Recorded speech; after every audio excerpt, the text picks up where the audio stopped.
Forecasters tell us Tropical Storm Arthur will become the first hurricane of the season by tomorrow. Warnings are up along the coast of North Carolina. Residents of Cape Hatteras have been ordered to evacuate.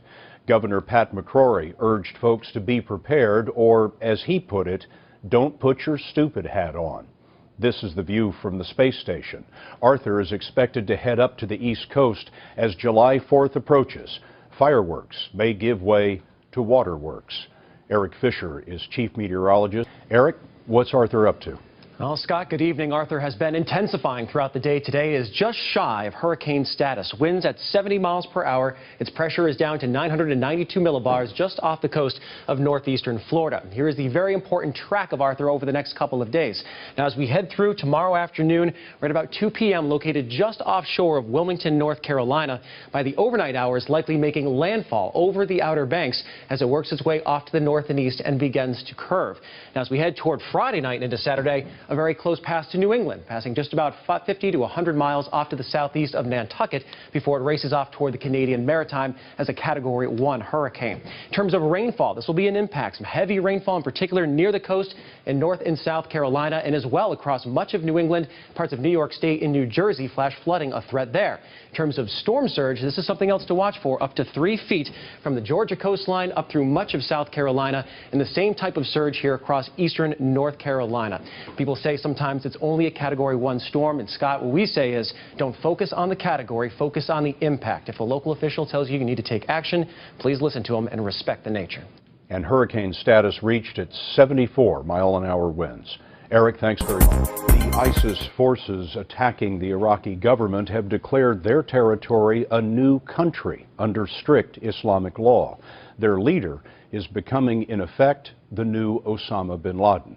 Elizabeth Palmer has learned more about him. In this elaborately produced video released by ISIS in May, there's a glaring omission. Among the fighters and the ISIS faithful, we see not a single glimpse of their leader, Abu Bakr al-Baghdadi. In fact, there are only 2 known photographs of the man born in Iraq in 1971 who now controls the most extreme Islamist army on earth. And that's no coincidence, says Firas Abi Ali, a Middle East analyst. You don't survive for a very long time in this kind of business if everybody knows your name and knows your face and knows where you stay. In 2005, during the U.S. occupation of Iraq, American soldiers arrested al-Baghdadi. But when the military closed its Camp Bucca prison, Baghdadi was handed over to the Iraqis, who let him go. In the 5 following years, here's what he built. A fighting force that joined Syria's civil war and took over hundreds of square miles. Here, al-Baghdadi honed his skills as a commander, with violence so extreme that even al-Qaeda's leader, Ayman al-Zawahiri, cut all ties to ISIS. That was fine with Baghdadi, whose organization says he's the new global leader of extremist jihad, and even cataloged its accomplishments in, believe it or not, an annual report. It listed, among other things, 1,083 assassinations and 537 bombs in parked cars. You could see a tendency to try to gloat and to try to appeal to recruits by showing them the kind of power that they would have if they joined ISIL. And it's working. Thousands of young men from across the Muslim world have offered their allegiance to a leader whose face they will probably never see. Well, we have seen the face of the prime suspect in the attack on the U.S. State Department compound in Benghazi, Libya. Ahmed Abu Khattala appeared in court today. 2 weeks ago, a team of U.S. Special Forces troops and FBI agents grabbed him in Libya. Khattala is now charged in the 2012 assault in which Ambassador Chris Stevens and 3 other Americans were killed. Here's Chip Reed. Under extraordinarily heavy security, Khattala arrived at the federal courthouse in Washington. Inside the courtroom, Khattala, wearing a prison jumpsuit but no handcuffs, listened to an Arabic translation as government lawyers argued he should be detained pending trial. In an 11-page motion, prosecutors said Khattala participated in the attack and afterwards supervised the exploitation of material from the scene. They described Khattala as a commander in an extremist militia group who was fully committed to causing death and destruction to American personnel and property, adding that he could continue to communicate his plans for additional deadly attacks to other extremists if not detained. The Justice Department also said Khattala gave voluntary statements corroborating key facts while being interrogated aboard a Navy ship. To the surprise of no one in the courtroom, after a 30-minute hearing, Khattala was ordered to remain behind bars. Even his court-appointed attorney agreed that continued detention is appropriate, at least for now. Khattala is charged with only a single count of conspiracy, which carries a maximum penalty of life in prison. But, Scott, in the coming weeks, additional charges are expected that carry the death penalty. Chip Reed at the federal courthouse in Washington, D.C. Chip, thanks very much. The illegal immigrants turned away yesterday by protesters at a Border Patrol station in Marietta, California, are being housed tonight in facilities in the San Diego area. The protesters won that battle, but the federal government intends to send more immigrants to Marietta no matter what the locals say. John Blackstone is there. At a sometimes emotional town council meeting, residents of Marietta complained that federal immigration policies are a threat to health and safety here. I feel like we're being destroyed because of the administration. Marietta suddenly became a focus of the national debate over immigration when demonstrators yesterday blocked 3 buses from reaching the Border Patrol station. The buses were carrying 140 undocumented immigrants, mostly women and children. The demonstrations came after Alan Long, Marietta's mayor, raised questions about plans to bring busloads of migrants here for processing. Did you unleash forces that you didn't expect here? No, not at all. What you're seeing is you're seeing a community, and I think a general population at the bowling point. They're at a bowling point of being fed up with the federal government and inefficient programs. The buses blocked yesterday headed to other Border Patrol detention centers in the area. Federal officials say this is the procedure they follow. The families will be photographed and fingerprinted. They will tell Immigration and Customs Enforcement where they plan to stay in the U.S. Officials will check the address given, and if it matches, the families are released. ICE will then contact them within 15 days with instructions to appear at a hearing. The demonstrators yesterday included some who were there to support the immigrants, among them Enrique Mirones, founder of the immigrant aid organization Border Angels. We saw the worst of the American spirit. They simply want to live, and that's how they're greeted. That's how they're greeted, with pounding on the buses. The city of Marietta is holding a town hall meeting at this high school tonight, and Scott, federal immigration officials will be here to explain how they're handling the recent surge in illegal immigration. As Jeff mentioned, this terrorism threat stems directly from the chaos in Syria and in Iraq. An extremist Islamic group called ISIS holds part of northern Syria and a large section of Iraq. ISIS is of the Sunni branch of Islam. It's fighting Iraq's government, which is dominated by Shia Muslims. A Kurdish ethnic group in the north is also seeking independence. Yesterday, the Iraqi parliament failed to form a government to reconcile these factions, and today, the prime minister announced something else has to come first. Charlie D'Agata is in Baghdad. This is Iraqi Prime Minister Nouri al-Maliki's top priority. Defeating ISIS militants, he said today, must come first. Politics would come later. There will be no new government, as he had promised, until the fighting was contained. There's been no sign of that.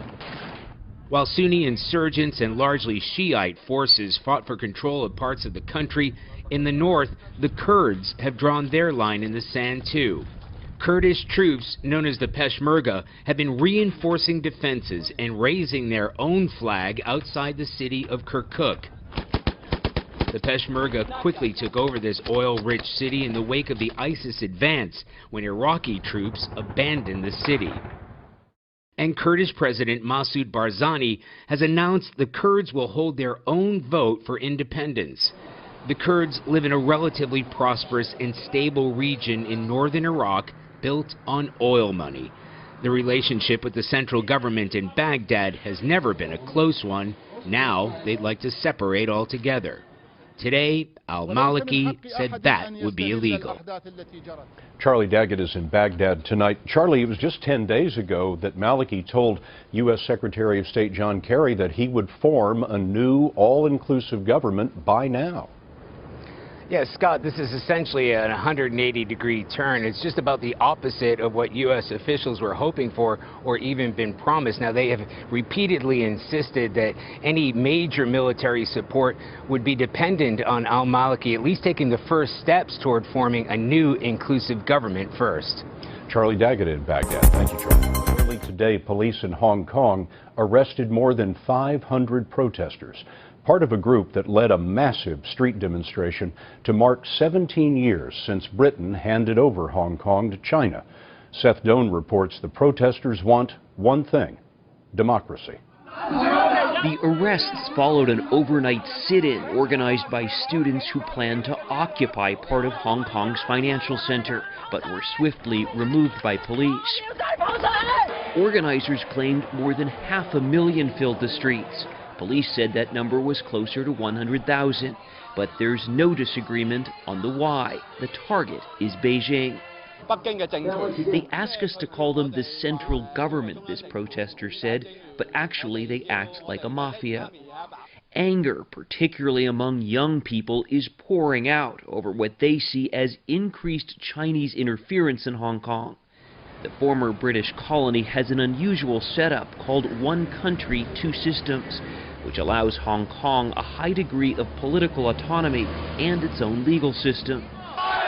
The annual protest march was much bigger this year, as it followed a symbolic referendum that saw nearly 800,000 people take part in a pro-democracy vote, which Beijing denounced as illegal. Protesters yelled, "We do not fear China's pressure." His teacher said he came to demand justice and democracy for the next generation. Hong Kong protesters are looking ahead to the 2017 election of its chief executive. Currently, Beijing hand selects the people for that ballot. The protesters want to be able to put their own people on the ballot. Scott, as you might imagine, that idea is dismissed by the central government here in Beijing. Seth Doan in China for us tonight. Seth, thank you very much. 50 years ago tonight, discrimination in public accommodations was outlawed as President Johnson signed the Civil Rights Act of 1964. That, of course, did not end the battle for racial equality, a battle that would cost one woman her life. Mark Strassman has her story. Mary Lillebo's mother was a martyr of the civil rights movement. It's my mom's picture, and it says, "Well-behaved women rarely make history." Viola Liuzzo, a Detroit housewife and mother of 5, would become part of history. If she had something to say, she said it. If she felt something needed to be done, she did it. And she saw Bloody Sunday and just had to do something about it. It was Sunday, March 7th, 1965. Alabama police beat 600 demonstrators as they marched for voting rights. These images spurred Liuzzo to drive to Selma and join the protesters. Mrs. Liuzzo was struck and killed. As Liuzzo was driving along a pitch-black country road, Ku Klux Klansmen pulled up to her car and shot her to death. She was 39. Her daughter Sally was only 6. Dad looked at me and just started screaming, "Mama's dead, Mama's dead." That's how I found out. Nothing was ever the same again. Not for Liuzzo's family or for 19-year-old Leroy Moten, the only passenger in her car. How often do you think about that night? All the time. Somebody just shot through the window, and all of a sudden, car went off the road. You know, glass started hitting me in the face. When did you realize that she was in real trouble? When I tried to wake up, I grabbed by the arm, pulling, and said, "Miss, miss, miss." You know, she didn't say a word. After her death, there was a racial backlash against the Liuzzo family. They got hate mail. A cross was burned on their lawn. And at her school, Sally was jeered. Grown-ups surrounded me, and they started throwing rocks at me, and they said, "You're a lover's baby. Your mama didn't love you." Viola Liuzzo was the only white woman the Klan murdered during the Civil Rights Movement. Mrs. Leozy went to Alabama to serve the struggles for justice. She was murdered by the enemies of justice. Her death helped further the cause. 5 months later, President Johnson signed the Voting Rights Act. If Mrs. Leozy wasn't killed, we wouldn't have had a voter right bill. It took the death of a white woman to get the votes to pass the Voting Rights Bill. Right. This is the Alabama road where she died. The marker reads, "In memory of our sister, Viola Liuzzo." Was it worth it? Yes. I wouldn't change a thing. I mean, it's been hard. I miss her, but I'm so proud of her. We learned late today that airline passengers headed to the United States will be seeing tighter security soon because of a rapidly emerging terrorist threat, potentially involving American terrorists. Jeff Pegues has details. Intelligence sources say the increased security will be on flights from Europe and the Middle East to the United States. Officials would not release specific details about the changes. In a statement, Homeland Security Secretary Jay Johnson said aviation security includes a number of measures, both seen and unseen. The threat is not based on specific intelligence. Sources say it is the result of an overall evolving threat picture, which includes concerns about an explosive being smuggled onto an airplane. For over a year, U.S. and Western intelligence officials have watched as large numbers of Westerners traveled to Syria to fight in the civil war. Militants have even celebrated the Westerners who've joined them. Intelligence officials say there are as many as 7,000 foreigners in Syria and now possibly in Iraq. The number of Americans is believed to be near 100. The concern has been that Westerners sometimes receive less scrutiny when traveling, making them attractive to al-Qaeda in the Arabian Peninsula. AQAP bomb makers have been responsible for past bombing attempts on U.S.-bound planes. The underwear bomber on a Detroit-bound airplane in December of 2009, and there were explosives hidden inside printers on 2 cargo flights bound for the United States in October of 2010. None of the bombs were detected by airport security. The new security measures are not expected to disrupt domestic air travel. Scott, overseas there may be delays as the security measures are put into place. Now to a Texas cheerleader stirring up a firestorm over her Facebook photos that some viewers may find disturbing. The 19-year-old posing with the bodies of rare animals she's hunted in Africa. The pictures sparking outrage, but this morning she is speaking out in her defense. ABC's Ryan Owens has the story. She's the Texas cheerleader with a bow in her hair and a much bigger one in her hands. 19-year-old Kendall Jones, a cheerleader for Texas Tech, turning her Facebook page into a tribute to her other favorite activity, hunting. And we're not talking ducks and deer. Here she is posing with a lion, smiling with a cheetah, a menagerie of endangered species she says she hunted in Africa. The cheerleader's Facebook page doesn't exactly have animal rights activists picking up the pom-poms. Some posters have called her despicable and the world's #1 top hated person. Hi, I'm Kendall Jones from Cleveland High School. When Jones was featured as a Scholar of the Week on our Dallas affiliate WFAA, she talked about her love of animals. So, do you have any dogs? Yes, I have 2 of my own. And now Jones is firing back at her critics, pointing out the money she pays for these big game hunts helps prevent poaching. She writes, "This is a conservation effort to assure that they never do become extinct." In modern day and age, killing an endangered species to save it is just unacceptable. An online petition asking Facebook to remove the page of Kendall Jones that promotes animal cruelty has more than 67,000 signatures. Jones wouldn't comment to us, but all of this attention may not be such a bad thing for the young hunter. On her Facebook page, she says she will be hosting her own reality show on the Sportsman channel next year. The network, which airs hunting shows hosted by Sarah Palin and model Brittany Glaze, would not confirm if the Texas cheerleader will be joining their cast.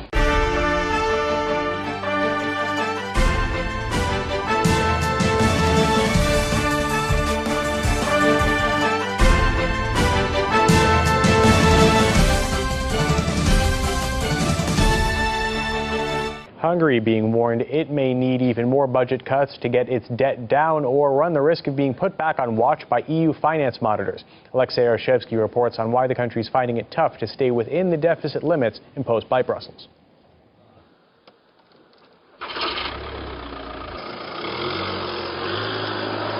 Tamás had little hesitation when choosing a new car. He opted for a major German brand, only the car was manufactured in his home country. If you want to buy it, maybe you have to pay for more €1,000 more because of the registration, because of the tax. So if you buy Hungarian cars from Germany, then a little bit cheaper. But it makes no difference, I mean, in terms of the quality, right? No. Same. So if it's the same, why pay more? This logic may have driven several European car manufacturers to set up factories in Hungary, with an obviously cheaper labor force than in Germany, but the one that is just as skilled.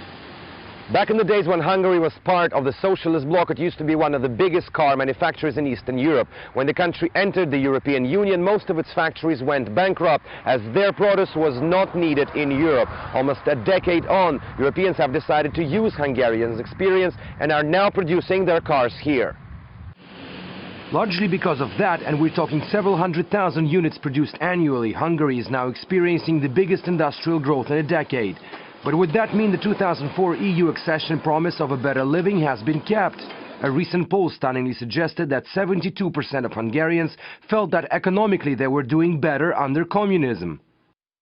I'm 72 and thank God I have a good job, because without it I wouldn't have survived with my pension, unlike 25 years ago when pensioners didn't have to work. Hungarians' living standards are now worse than 10 years ago. The household consumption is below 10 years ago level. The investment is below 10 years ago level. Hungary's economic officials are happy to see improvement and say this is largely due to them finding their own ways to run the country. No, Mr. Orbán. That may be among the reasons why Hungary's Prime Minister Orbán does not get along with Brussels. The strong leadership that has enabled Hungary to get out of this mess is something those politicians envy. We want all the degrees of freedom that we can have, understanding that being a member of a club like the European Union, it has implications for the policies that we can pursue. But we're not in favor of having to coordinate more policies than necessary. Hungary's recovering economy is now facing a big test. EU funding is predicted to slow even more in the next 3 years. That's when it will be clear whether it has indeed found its own way.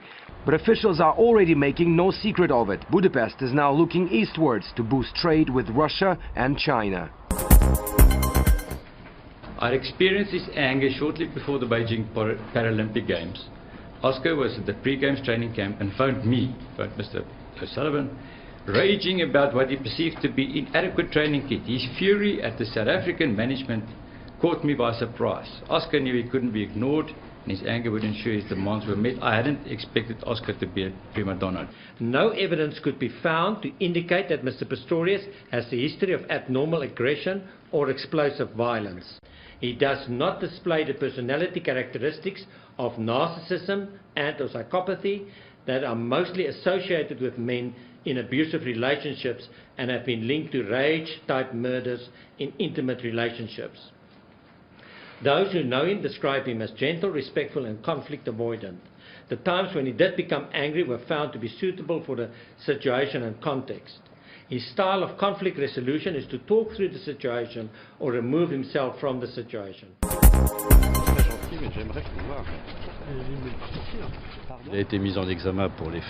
Philippe Herzog has been put under investigation for the facts you know about, which we are contesting. These facts come from phone tapping, the legality of which will be strongly fought. They involve not only listening to conversation between a lawyer and his client, but even more incredibly, as I discovered in the file, a conversation between a lawyer and another lawyer about clarifications on what could have happened.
The situation is difficult. There aren't any services. There is no electricity, hot water or ice. We only had ice the first days, and after that, there wasn't any. A lot of the children here have diarrhea from the heat and water.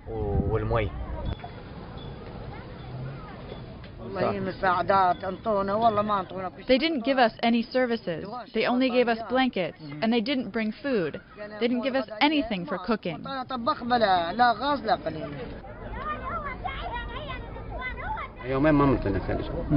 For 2 days now, we haven't had ice.